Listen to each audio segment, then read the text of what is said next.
Hello students, we are discussing chapter first of the 12th class chemistry. The name of chapter is solid state. आज हम बात करेंगे calculation of density of unit cell. ठीक है, cubic unit cell की density हम कैसे find out करेंगे. ठीक है, इसके लिए सबसे पहले हमारे पास एक क्यूबिक क्रिस्टल है. ठीक है, अब क्या है, जो क्यूबिक क्रिस्टल है इसमें क्या है, एज लेंथ आपकी इक्वल होती है, तो ये all length are equal. Consider the edge length of unit cell is a centimetre. Volume of the unit cell is a cube क्यों, क्योंकि length into breadth into height, तो ये सब इक्वल है, ए इंटू ए, तो ये आ गया ए क्यूब. फिर आपका let a cell consist of number of particles. For example, अगर आपके पास इस यूनिट सेल में जेड नंबर ऑफ पार्टिकल्स है. ठीक है, ये वेरी करता है ना, जैसे सिंपल क्यूबिक में 1 होगा और बीसीसी में आपके 2, ऐसे वेरी करते रहते हैं. ठीक है, एज्यूम कर लो number of particle unit cell में क्या है, जेड. ठीक है, तो ग्राम एटॉमिक मास क्या है आपका, ए ग्राम. ठीक है, फिर आपका एवोगैड्रो नंबर. ठीक है, एवोगैड्रो नंबर क्या होता है, एन ए से डिनोट कर सकते हैं या एन 0 से भी इसको डिनोट करते हैं. तो ये इसकी वैल्यू क्या है, 6.022 इंटू 10⁻23. ठीक है, फिर मास ऑफ वन एटम. ठीक है, हमने 11th क्लास में पढ़ा था कि जब भी हम मास फाइंड आउट करते हैं वन एटम का, तो atomic mass of that element upon Avogadro number. ठीक है, तो एटॉमिक मास क्या है, हमने ए ले लिया है, क्योंकि ग्राम एटॉमिक मास क्या है, ए हमने एज्यूम किया है.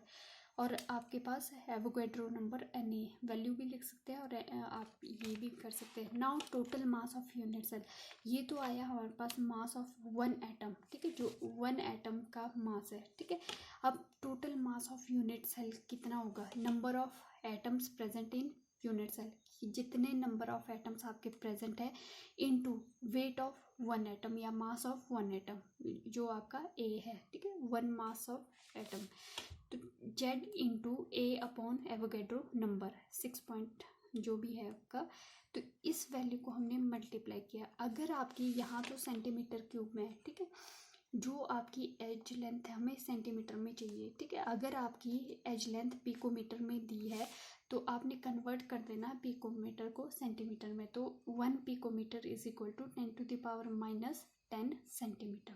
ठीक है, तो आगे क्या होगा, जो density of the unit cell है आपके पास, वो क्या है, रो. डेंसिटी क्या होती है, मास अपॉन वॉल्यूम. तो मास कितना है आपके पास टोटल यूनिट सेल का, दिस. तो आपने वैल्यू लिख दी मास की इनटू वॉल्यूम. वॉल्यूम क्या है, ए क्यूब. ठीक है, यहाँ से क्या है, ए क्यूब आपका वॉल्यूम है. ठीक है, तो डेंसिटी क्या आ गई आपके पास, जेड इंटू ए क्या है, ग्राम एटॉमिक मास, ए क्यू क्या है, volume of the unit cell, and naught क्या है, एवोगैड्रो नंबर. अब डेंसिटी भी क्या है आपके पास, डिफरेंट यूनिट, अगर आपके पास क्यूबिक यूनिट सेल है. ठीक है, तो इसमें भी वेरिएशन होती है एटम्स की. ठीक है, तो क्या होता है, जो आपके पास एससीसी में है. ठीक है, तो आपके पास टोटल जो सिंपल क्यूबिक यूनिट सेल में है वो 1 एटम प्रेजेंट होता है, क्योंकि इसमें कॉर्नर पे ही आपके एटम्स प्रेजेंट होते हैं. तो D is equal to 1 into a upon a cube into N naught. ठीक है, तो जेड की वैल्यू यहाँ पे 1 आ जाएगी. बीसीसी में क्या है, आपके बॉडी सेंटर में एक आपका सेंटर में होगा और बाकी 8 कॉर्नर में प्रेजेंट होंगे. बट कॉर्नर में क्या है, टोटल 1/8 पार्ट का कंट्रीब्यूशन होता है 1 एटम का सिंगल यूनिट सेल में. फिर क्या होगा, जो आपका बीसीसी में है वो क्या है, टोटल 2 एटम प्रेजेंट होंगे. एक आपका सिंपल वाला आ गया जो कॉर्नर्स मिला के बना रहे 1 एटम, और एक क्या है विद इन द बॉडी है. ठीक है, तो 2 एटम प्रेजेंट है, तो यहाँ से 2 से मल्टीप्लाई करना है और आपके पास ये वैल्यू आ जाएगी. ठीक है, फिर एफसीसी के लिए सेम डेंसिटी क्या आ जाएगी, 4 इंटू ग्राम एटॉमिक मास जो भी है एलिमेंट का और एटम का, और a cube into N naught. 4 cube, क्योंकि फेस पे क्या है आपके 4 फेज पे प्रेजेंट होता है एलिमेंट, सॉरी 6 फेज पे प्रेजेंट होता है एटम, और 1 जो आपका एटम है वो 2 यूनिट सेल शेयर करता है, मीन्स हाफ पार्ट आएगा आपका 1 यूनिट सेल में, ठीक है। तो आपके टोटल 6 होते हैं, तो आपके 3 एटम ये हो गए प्लस 1 आपका कॉर्नर वाला हो गया टोटल मिला के, तो ये 4 एटम आपके FCC में प्रेजेंट होते हैं। तो यहाँ पे जेड की वैल्यू 4 आ जाएगी, ठीक है। इसी टाइप से अगर हम न्यूमेरिकल की बात करें, ठीक है, न्यूमेरिकल अगर इस टाइप का देखें हम, अगर हमारे पास मतलब एज लेंथ NaCl लैटिस है, ठीक है, तो एज लेंथ जो है हमारे पास, जो लेंथ है एज की वो दी है आपके पास 564 पिकोमीटर, ठीक है। इसको हमने सेंटीमीटर में चेंज करना है, ठीक है। तो हम क्या करेंगे, इसको मल्टीप्लाई करेंगे 10⁻⁻10 से, ठीक है, सेंटीमीटर में चेंज करने के लिए, क्योंकि हमने अभी स्टडी किया कि जो 1 पिकोमीटर है वो 10⁻⁻10 सेंटीमीटर होता है, ठीक है। फिर आपके पास क्या है, आपने इसकी डेंसिटी निकालनी है, डेंसिटी, ठीक है। तो ये क्या होता है, मास अपॉन वॉल्यूम, ठीक है। डेंसिटी आपको पता है, एज लेंथ भी आपको पता है, एज लेंथ ये आ गई आपकी, ठीक है। फिर आपने क्या करना है, मोलर मास निकालना है NaCl का, NaCl का, तो NaCl, ठीक है। तो सोडियम का क्या होता है 23, ठीक है, प्लस जो क्लोरीन का होता है सॉरी 35 पॉइंट समथिंग होता है 5, तो ये टोटल क्या आ जाएगा आपका 58.5 ग्राम, ठीक है। तो मोलर मास तो आपके पास आ गया ये, ठीक है। फिर हम बात करेंगे एज लेंथ की, एज लेंथ भी आ गई आपके पास दिस। अब नंबर ऑफ एटम्स, ठीक है, नंबर ऑफ एटम्स, अब ये किस टाइप का आपके पास क्रिस्टल फॉर्म करता है, FCC टाइप, मतलब इसकी क्या है, आपके सोडियम के और क्लोरीन के एटम जो है इस टाइप से अरेंज होंगे कि ये FCC टाइप अरेंजमेंट फॉर्म करता है NaCl, ठीक है। तो यहाँ पे क्या होगा आपका नंबर ऑफ एटम्स 4, क्योंकि FCC में क्या है 4 आपके total number of atom present होते हैं, ठीक है। तो जेड की वैल्यू क्या आ गई 4, ठीक है।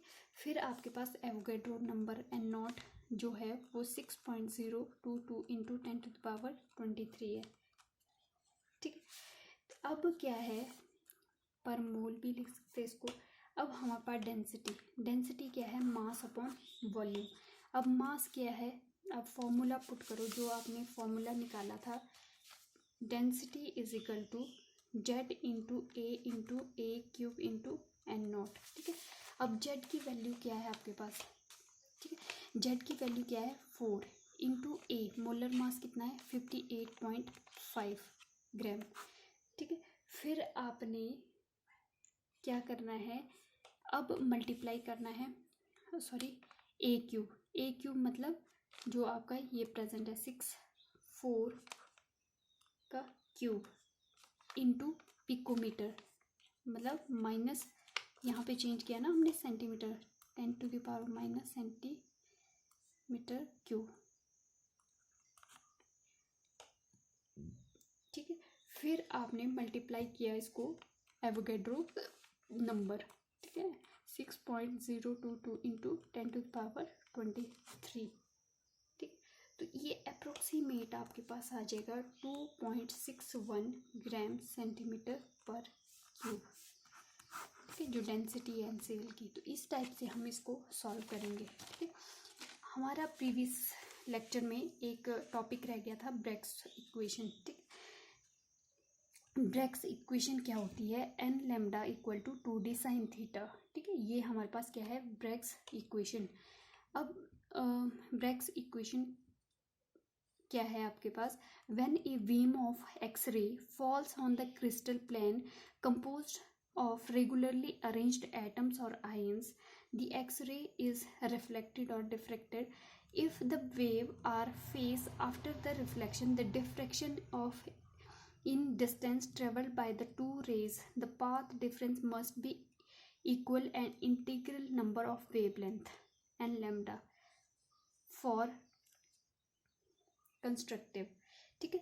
तो ये ब्रैग्स लॉ क्या बोलता है, जब भी हम क्या है किसी क्रिस्टल पे, ठीक है, जो आपका जिसमें क्या है आपके एटम्स और आयंस रेगुलरली अरेंज्ड है, फॉर एग्जांपल कोई भी क्रिस्टलाइन आप सॉलिड्स ले लो या क्रिस्टल ले लो, तो वहाँ पे क्या है, अगर आपके एटम्स जो आपकी एक्सरे पास हो रही है, ठीक है, क्रिस्टल से, तो यहाँ पे जो आपका रे है एटम्स पे, यहाँ पे क्या है प्रॉपर अरेंजमेंट है एटम्स का, तो यहाँ पे जब रे आपकी एटम्स पे क्या है फॉल डाउन होती है, तो यहाँ से क्या है रे आपकी रिफ्लेक्ट होगी, ठीक है, रिफ्लेक्ट होगी। तो अगर फॉर एग्जांपल ये क्या है वन एटम ये है, वन एटम आपका क्रिस्टल में ये है, ठीक है, तो ये टू रेज आपकी क्या है रिफ्लेक्ट हो रही है, ठीक है, तो इनके बीच का जो डिस्टेंस है वो ये क्या है इक्वली और पैरेलली ट्रेवल करेगी, ठीक है।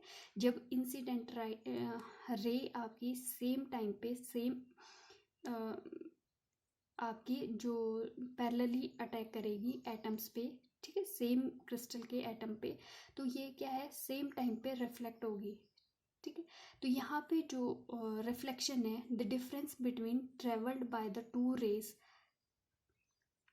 Path difference must be equal, जो इनके बीच में पाथ डिफरेंस है, ठीक है, वो क्या है इक्वल है, ठीक है।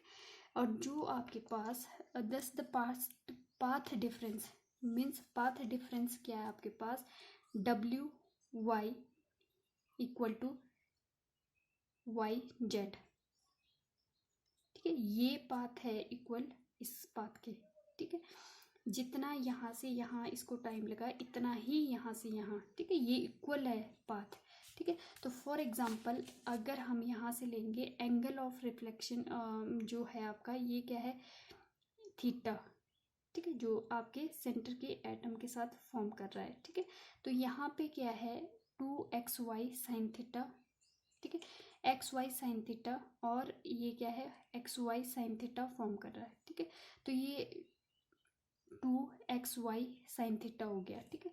अब XY क्या है यहाँ पे x और y, ये क्या है एटॉमिक डिस्टेंस, मतलब टू एटॉमिक एटम के बीच में डिस्टेंस, ठीक है, 2d साइन थीटा, तो ये आ जाएगा n lambda is equal to 2d sine theta, ठीक है।